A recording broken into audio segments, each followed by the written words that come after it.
So this is the 2021 Mazda 3 Turbo with the Premium Plus package and all-wheel drive. This sedan is available in 3 trim levels that coincide with the choice of engine. You've got the 2.0, 2.5S, and 2.5 Turbo. And the mid-grade 2.5S trim is eligible for all-wheel drive, while a Turbo has it as standard equipment. Good for us.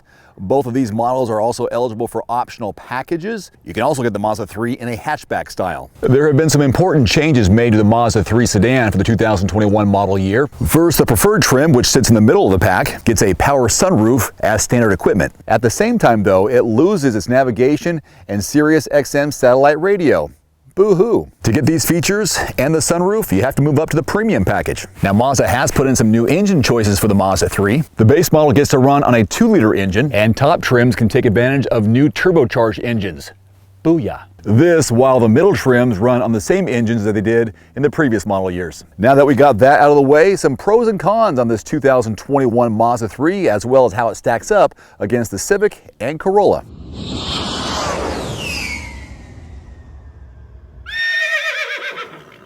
Pro, multiple engine choices. The 2.0 sedan, which is the most basic Mazda 3 available, uses a 2-liter engine with variable valve timing and 4 cylinders. That engine generates 155 horses, 150 pound-feet of torque. Like the 2.0 sedan, the 2.0S sedan has a 4-cylinder under the hood. It's larger than the other with a displacement of 2.5 liters. The engines that are powered by turbocharged engines are marked with a turbo on their trim name, obviously. These engines also have displacements of 2.5 liters. Being turbocharged means that these engines are much more spirited. Horsepower goes up from 186 to 227, and torque increases from 186 to 310 pound-feet of torque. Call Grandma. Whether someone gets the sedan or hatchback, the Mazda 3 has an athletic vibe to it. It starts out with LED headlights, a front grille that has a matte finish, and 16-inch wheels. On the higher end of the spectrum, the car can be upgraded with signature LED headlights, side mirrors that have turn signals, a glossy black front grille, a spoiler in the rear, and 18-inch wheels with a black finish. The curves built into the car make it aerodynamic and almost futuristic. Pro, it feels sporty. The Mazda 3 doesn't necessarily need tons of horsepower to feel agile. It's close to the ground and relatively compact. It has a 6-speed sport automatic transmission. It feels lively, especially if you get the turbo model like I have.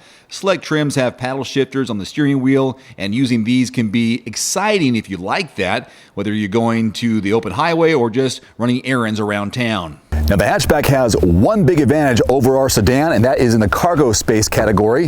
Whereas the hatchback has 20 cubic feet of cargo, we have just over 13. Another pro, the seats feel premium. The seats inside are supportive and comfortable. Mid-level trims are upgraded with the leatherette sport seats that look upscale. Heated front seats start to be found at the preferred level, and with this trim, there's also power adjustable driver's seat with lumbar support and a memory function. The Premium Plus trim, which we have, features perforated leather sport seats that look refined and sophisticated. Here's a con, a small back seat.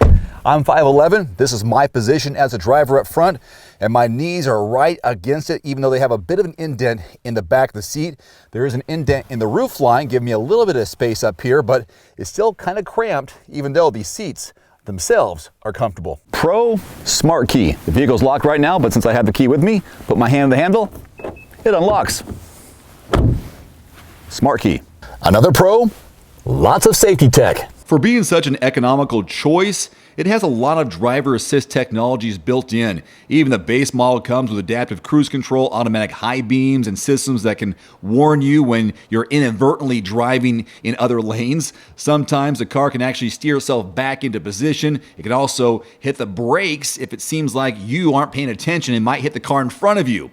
The select level is the first one in which blind spot and rear cross traffic monitoring are included. Here's a bummer, no manual transmission offered with the sedan. Here's a pro and con, a twofer if you will. Everything is pretty conveniently laid out for you and reachable from the driver's seat, but you have just one USB port to plug in and no wireless charging pad. Here's a pro, the all-wheel drive improves your traction. There aren't too many compact cars that are set up with all-wheel drive, which helps this vehicle stand out from the competition. The all-wheel drive is available on most trims and can make a significant difference when you're dealing with rough or snowy conditions or trying to maintain proper traction with the road. Con? No seat ventilation. Even here in our Premium Plus, we have heated seats, which is great on a day like this, but it would be nice to have the option of ventilated front seats. Here's a pro, an impressive infotainment system. Now this comes with an 8.8-inch center display regardless of the trim you choose. In the lowest trims, there's HD radio, Pandora radio, and Bluetooth. All of the other Mazda 3 trims are equipped with Apple CarPlay and Android Auto. At the premium level, there are some noticeable improvements to the system. The car can be upgraded with 12 speakers and CenterPoint 2 technology, and it has Sirius XM satellite radio and navigation. And now a couple of thoughts and notes on how this vehicle stacks up against the 21 Honda Civic and 2021 Toyota Corolla. Let's first compare it to the Honda Civic, which can be a hatchback or a sedan like the Mazda 3. It can also be a coupe. What it can't be is an all-wheel drive vehicle, so advantage to the Mazda. That's one of the biggest ways that the Honda differs from the Mazda. The Civic is priced a bit higher, and many of its trims don't compete to what the Mazda offers in terms of power. Speaking of power, another advantage over the Corolla. Mazda wins in the Toyota matchup with their compact cars. The turbo version of ours outperforms the Corolla, and its base engine manages to edge out the base engine of the Corolla. In addition, there's slightly more second-row legroom in our vehicle, surprisingly, than in the Corolla. So the starting MSRP on a 2021 Mazda 3 is $20,500, whereas our 2.5 turbo starts at $30,000. I hope you found that helpful and useful in your car research process. Until next time, I'm Dave Erickson. Thanks for watching. Hope to see you next time.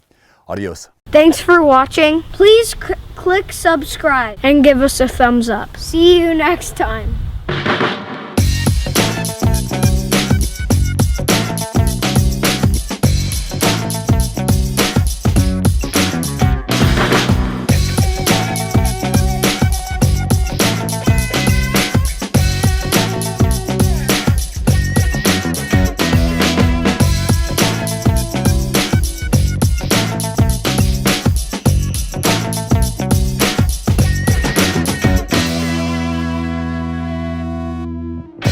One more thing before you go, I've added links in the description below to some of the best-selling automotive accessories and products on Amazon right now, plus links to some of the product reviews I've done. You can find it in the description below this video. And if you don't mind, take a couple of seconds and click that subscribe button. I'm uploading 2, 3, sometimes 4 new videos every week, and I don't want you to miss anything, plus it helps support my channel. As always, if you have any constructive criticism, thoughts, or suggestions about my video, please leave it in the comment section below.